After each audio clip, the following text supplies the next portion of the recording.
তিন নম্বর পয়েন্ট,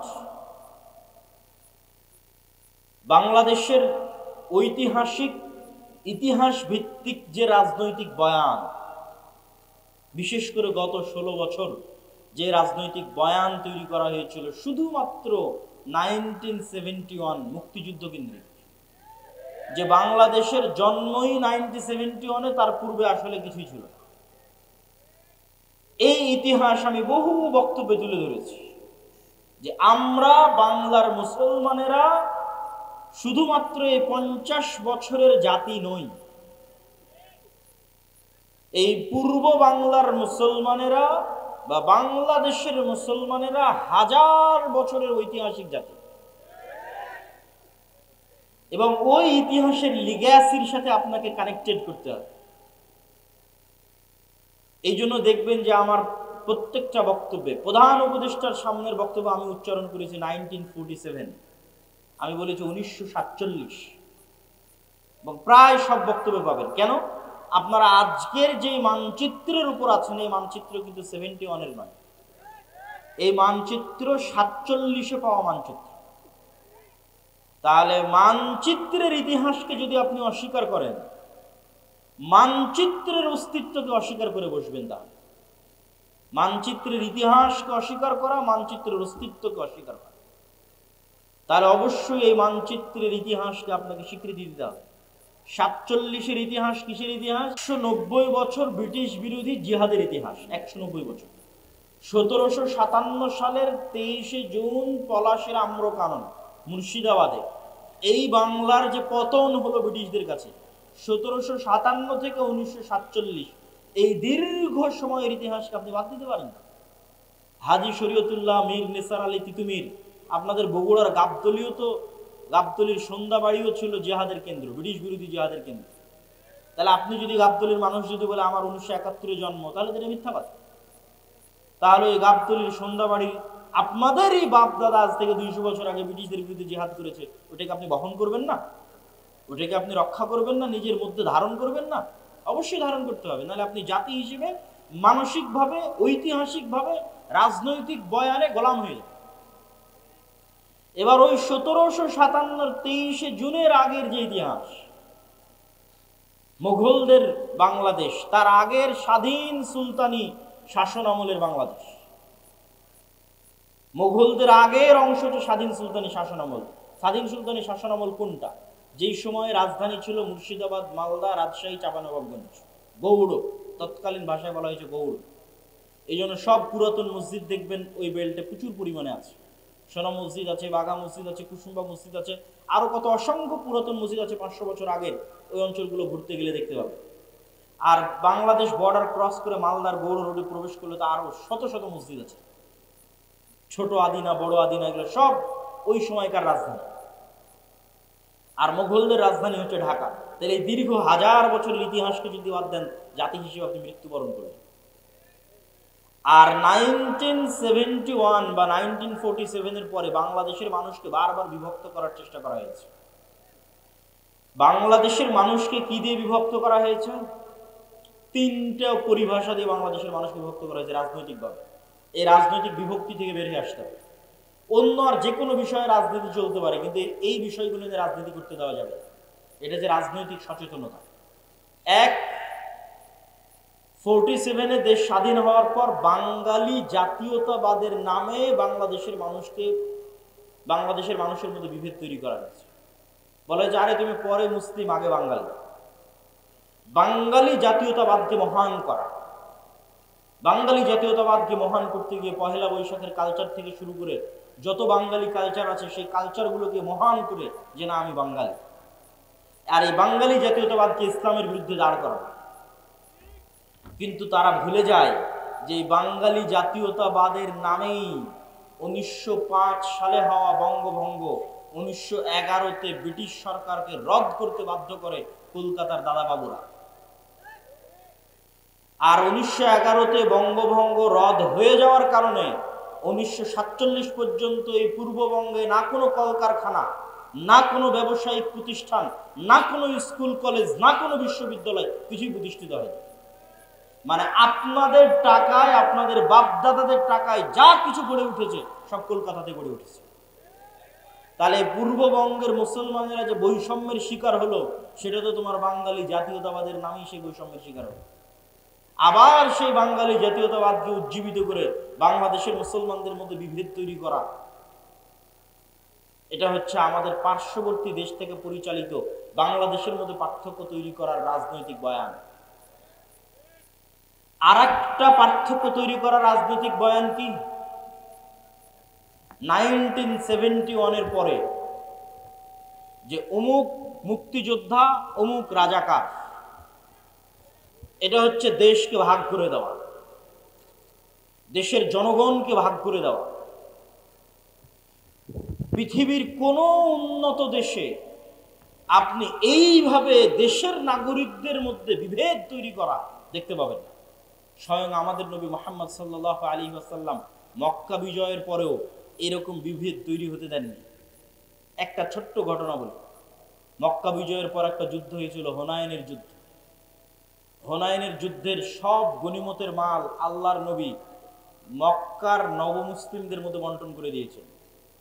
যারা মক্কার এতদিন কাফের ছিল, মুশরিক ছিল, আল্লাহর নবীর বিরুদ্ধে বদরে যুদ্ধ করেছে, উহুদে যুদ্ধ করেছে, খন্দকে যুদ্ধ করেছে, তাদের মধ্যে, তারা আজ মক্কা বিজয়ের সময় মুসলমান হয়ে গেছে, তাদের মধ্যে আল্লাহর নবী হুনাইনের সকল সম্পদ বন্টন করে দিল।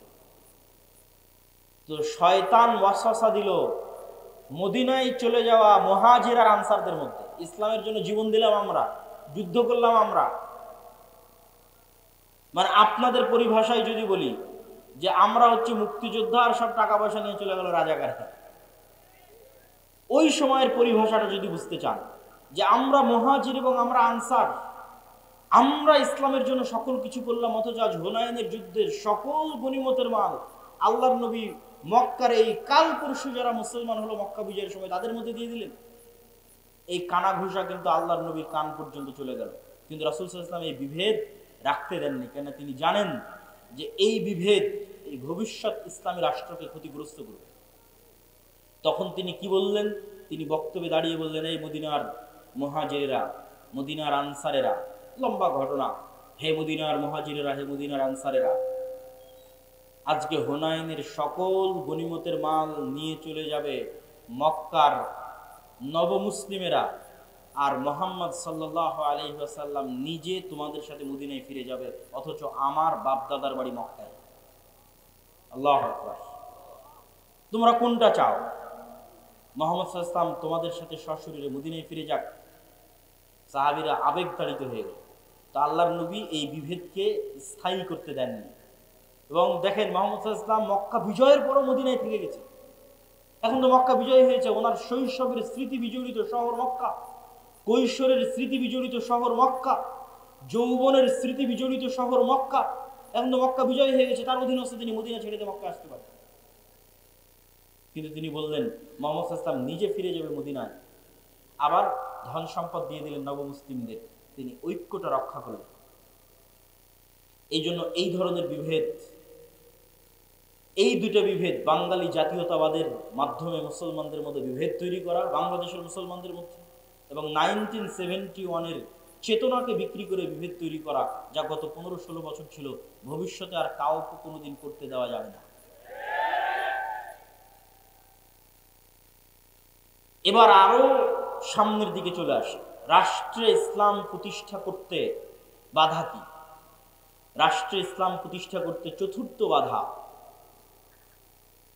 বিজাতীয় মতবাদ, গণতন্ত্র, সমাজতন্ত্র, ধর্মনিরপেক্ষ মতবাদ, যেটিকে সেকুলারিজম, কিছুক্ষণ আগে যে মতবাদের বিষয়ে বললাম, লিবারালিজম, জাতীয়তাবাদ, ন্যাশনালিজম, এই প্রত্যেকটা মতবাদ রাষ্ট্রে ইসলাম প্রতিষ্ঠায় বাধা।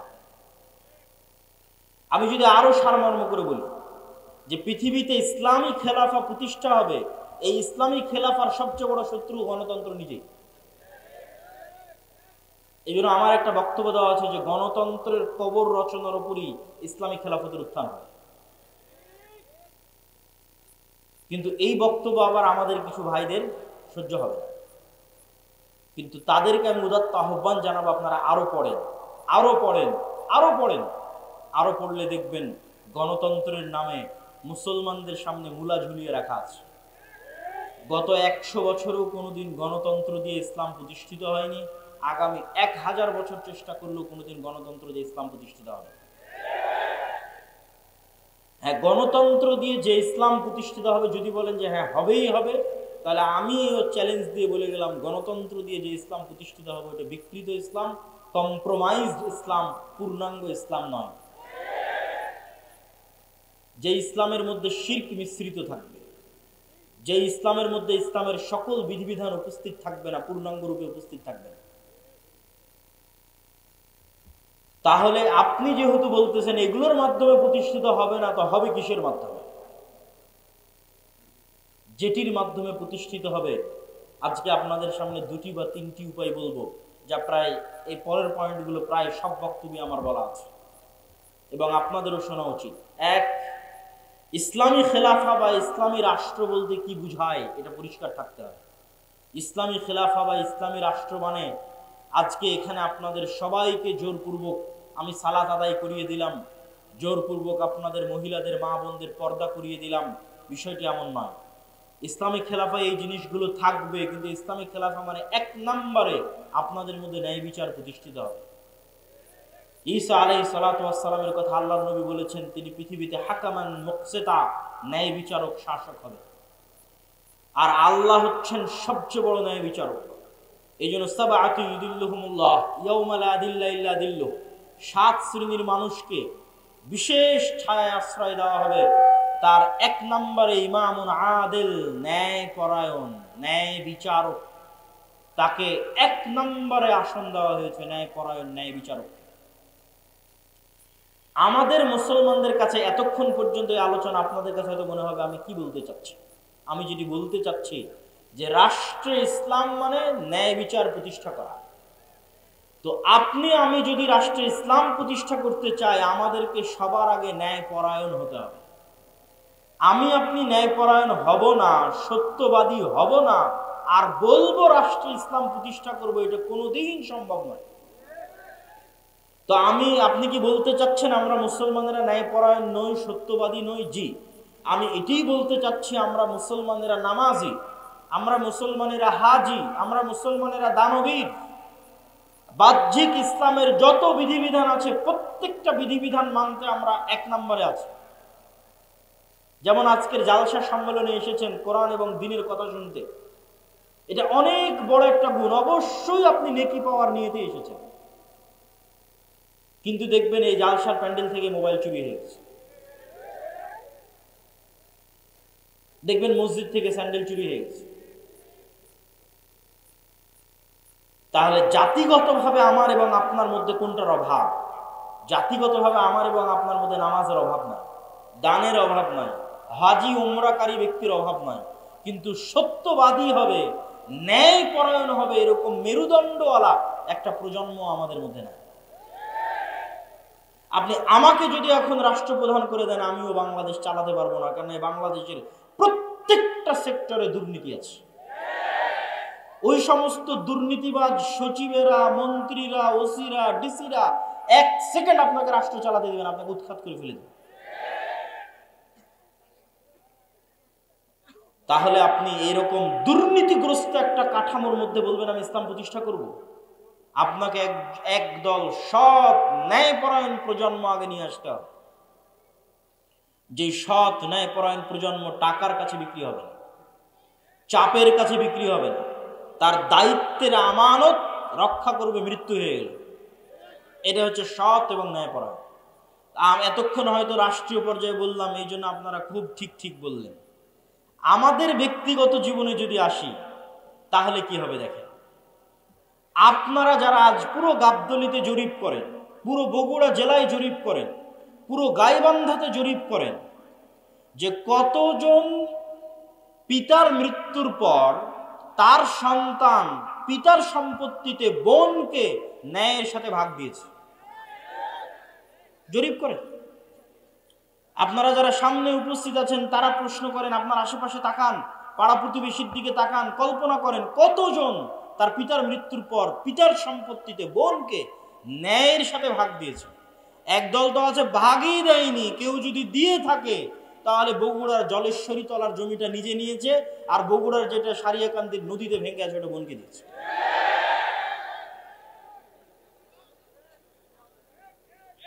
তাহলে আপনি ন্যায়পরায়ণ নন, সত্যবাদী নন, কিন্তু আপনি নামাজি, আপনি হাজি, আপনি উমরাকারী, আপনি দানবীর। তাহলে আপনাকে দিয়ে কখনোই আল্লাহ সুবহানাহু ওয়া তাআলা রাষ্ট্রে ইসলাম প্রতিষ্ঠা করবেন না, কেননা আপনি রাষ্ট্রে ইসলাম প্রতিষ্ঠার যোগ্য নন। রাষ্ট্রে ইসলাম প্রতিষ্ঠা করার 1 নাম্বার শর্তই হচ্ছে আপনাকে ন্যায়পরায়ণ হতে হবে। ন্যায়পরায়ণ না হলে আপনি রাষ্ট্রে ইসলাম প্রতিষ্ঠার যোগ্য নন। কেন? আপনি রাষ্ট্র নেতা হওয়ার যোগ্য নন, দলের নেতা, দেশের নেতা, সমাজের নেতা, কোনো কিছুর নেতা হওয়ার যোগ্য নন। আপনি কিসের যোগ্য? গোলাম হওয়ার যোগ্য। গোলামেরা মিথ্যা বলে, গোলামেরা অন্যায়পরায়ণ হয়। আপনি আরো জরিপ করেন, আপনাদের এই বগুড়া, গাবতলী, গাইবান্ধা অঞ্চলের কতজন মেয়ের বিবাহ যৌতুকের ভিত্তিতে হচ্ছে, আর কতজন মেয়ের বিবাহ যৌতুক ছাড়া হচ্ছে, জরিপ করে। তাহলে যতগুলো মেয়ের বিবাহ যৌতুকের ভিত্তিতে হচ্ছে, আপনি কি বলেন এটা ন্যায় হচ্ছে না অন্যায় হচ্ছে? অন্যায় হচ্ছে। কিন্তু ওই যৌতুকের বিবাহে যতজন উপস্থিত হচ্ছে, হাজি, নামাজি, ওমরাকারী, দানবীর, হুজুর, কাজী, সবই তো আল্লাহওয়ালা।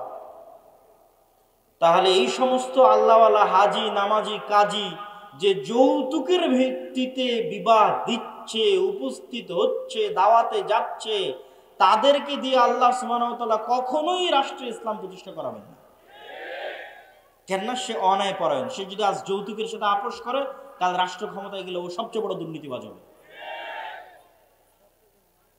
মানে আমাদের মধ্যে যতজন উপস্থিত আছে, যারা বোনকে পিতার সম্পত্তিতে ভাগ দেয়নি, যারা মেয়েকে বিবাহ করেছে যৌতুক এবং ডিমান্ডের ভিত্তিতে, এবং এই ধরনের মানুষের সাথে সম্পৃক্ত, অন্যায়ের সাথে জড়িত আছে, এরা যদি রাষ্ট্র ক্ষমতায় যায় তো গত 16 বছর যা টাকা পাচার হয়েছে এরা তার চেয়ে বেশি করবে। গত 16 বছর যা দুর্নীতি হয়েছে প্রত্যেকটা মুসলমান তার চেয়ে বেশি দুর্নীতি করবে। শুধু সে যায়নি তাই গালি দিচ্ছে যে ও দুর্নীতিবাজ ছিল, এত টাকা পাচার করে নিল, ও গেলে ওও করত।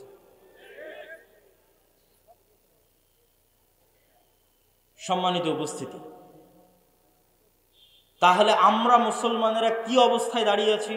আমরা মুসলমানেরা রাসূলুল্লাহ সাল্লাল্লাহু আলাইহি ওয়াসাল্লামের ওই হাদিসের উপর দাঁড়িয়ে আছি যে হাদিসে রাসূল সাল্লাল্লাহু আলাইহি ওয়াসাল্লাম বলেছেন, সালাসাতুন মান কুন্না ফিহি বা আরবাউন মান কুন্না ফিহি, 3টা বৈশিষ্ট্য বা 4টা বৈশিষ্ট্য যার মধ্যে থাকবে সে মুনাফিকান খালেসা, সে স্পষ্ট মুনাফিক। ইযা হাদ্দাসা কাযাবা, যখন কথা বলে মিথ্যা বলে। ওয়া ইযা ওয়া'দা আখলাফা, যখন ওয়াদা করে ভঙ্গ করে। ওয়া ইযা তুমিনা খানা, যখন আমানত রাখা হয় তখন সে আমানতের খেয়ানত করে। তো কথা বললে মিথ্যা বলে, ওয়াদা দিলে ভঙ্গ করে, আমানতের খেয়ানত করে, মানে দায়িত্ব দেওয়া হয়েছে দায়িত্বের খেয়ানত করেছে। বাবা মারা গেছে, সম্পত্তি বন্টন করতে হবে, এই কাজটা আপনার কাছে আমানত। আপনি প্রতিষ্ঠানের প্রিন্সিপাল, প্রতিষ্ঠান আপনার কাছে আমানত। আপনি থানার ওসি, থানা আপনার কাছে আমানত। প্রত্যেক দায়িত্বশীলের কাছে তার দায়িত্ব আমানত।